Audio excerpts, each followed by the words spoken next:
राजगढ़ में master plan के तहत धार्मिक आस्था को आहत व ठेस पहुंचाने को लेकर अब राजनीतिक गर्मा गई है। 17 फरवरी को सड़कों के चौड़ीकरण को लेकर ध्वस्त हुए दुकान मकान व मंदिरों के ध्वस्त होने पर अब पूरी राजनीतिक दुकान व मकानों को छोड़कर मंदिरों के ध्वस्त होने पर आ टिकी है। आपको बता दें कि यहां 3 मंदिरों पर कार्रवाई के बाद हिंदू संगठनों ने इसकी शिकायत पुलिस सहित उच्च अधिकारियों से की। 3 शिवालयों के ध्वस्तीकरण व देवी देवताओं की मूर्ति खंडित होने से लोगों में नाराजगी बनी हुई है। इसके विरोध में लामबंद हुए लोग व संगठनों ने विरोध प्रकट करते हुए राजगढ़ विधायक, एसडीएम व ईओ पर इन्हें ध्वस्त करने के आरोप लगाए। वहीं बाजार में व्यापारियों सहित अन्य लोगों ने इसे भाजपा व कांग्रेस की आपसी लड़ाई का नतीजा बताया। वह पूरे मामले को वोटों की राजनीतिक से देखा जा रहा है।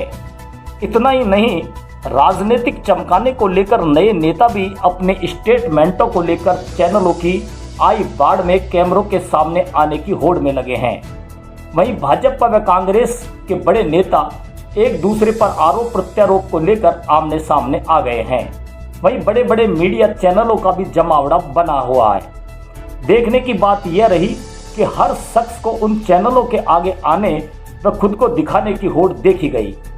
लोगों का कहना है कि 5 दिन बाद कैसे बड़े नेता व बड़े चैनलों को राजगढ़ याद आया, जबकि कार्रवाई को 17 अप्रैल को की गई। इससे पूर्व इन लोगों का ध्यान इस ओर क्यों नहीं गया? शायद जाता तो इतनी बड़ी हानि से बचा जा सकता था या कोई नया रास्ता भी निकल सकता था। लोगों का कहना है कि क्या ध्वस्त हुए सभी मकान व दुकान मालिकों को मुआवजा मिलेगा या नहीं? जो बेघर हुए हैं उन्हें जगह दी जाएगी या नहीं, ये सब अभी भविष्य के गर्त में छिपा है। एक बहुत बड़ा रंग आता है इसमें। वर्चस्व की लड़ाई थी, बीजेपी कांग्रेस की लड़ाई थी, जिसमें इन दोनों को कोई नुकसान नहीं हुआ। नुकसान हुआ जनता को हुआ, जो आज परेशान है सड़कों पे। ऐसा देश की सरकार ने राजगढ़ बसा है, जब से अब तक का भाजपा के प्रति जो लोग वोट देते उसका बदला इस रूप में लिया है कि सराय के अंदर 3 मकान थे, 3 मंदिर थे, तीनों को ध्वस्त कर दिया। जो इसके पास 1857 से 1908 के पट्टे थे, उन मकानों को ध्वस्त कर दिया। क्योंकि यहाँ शुरू से बीजेपी का बोर्ड रहा है, उन्होंने आरोप लगा दिया कि यहाँ बीजेपी का बोर्ड है, बीजेपी वाले अगर पार्षद यह निर्णय नहीं लेते, बोर्ड यह निर्णय नहीं लेती, तो आज तुमको यह हालत नहीं होती। शहर राजगढ़ लक्ष्मणगढ़ विधानसभा के जो विधायक जी हैं उनसे हम मिलने गए तो उन्होंने कहा कि मैं 14 तारीख को राजगढ़ आऊँगा सड़क का उद्घाटन करने, तब मिलूँगा, आपके साथ अन्याय नहीं होने दूँगा। तब हमने उनके स्वागत की तैयारियाँ की थी।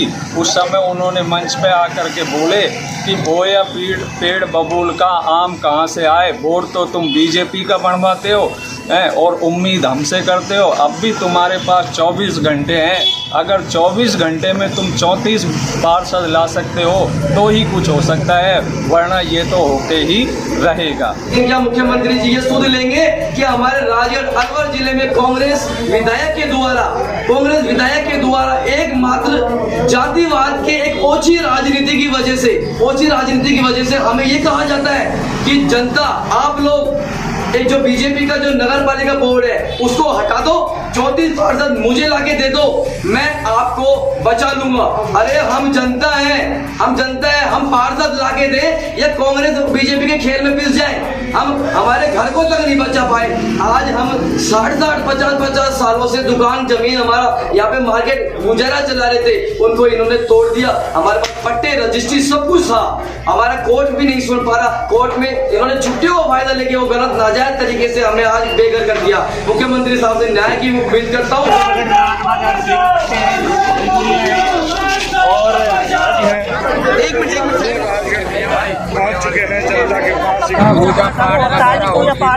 और यहाँ पे और भी समाज के लोग पूजा करते थे, लेकिन अब ऐसा कुछ नहीं छोड़ा इन लोगों ने। और प्रशासन से हमारी यही गुजारिश है, हमारे पूरे समाज का वो करे, वरना मैं अपनी सारी समाज को इकट्ठा करके बहुत आगे तक जाऊंगी। मुझे न्याय दिलाया जाए। प्रशासन हमारी बिल्कुल भी नहीं सुन रही है और मेरे जजमान का सब दुकान मकान सब तहस नहस कर दिया है। ठीक ऐसा बताया।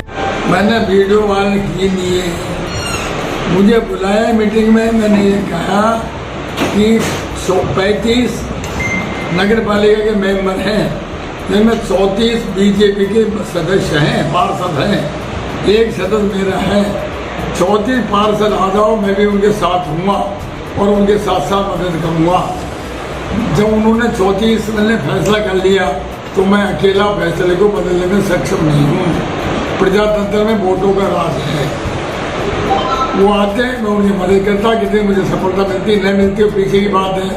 नहीं, मैं बीजेपी के बोर्ड ने ये सारा फैसला किया है तोड़ने का, मोड़ पर खड़ने का, और मंदिर को तोड़ने के बाद उन लोगों ने किए कि अतिक्रमण जब मंदिर आया वो तोड़ा है, तो उन्हें अतिक्रमण हटवाया है, तो मंदिर उन्हें तोड़वाया है, हमारे क्या लेने उन्हें। बीजेपी का राज है, बीजेपी का बोर्ड है।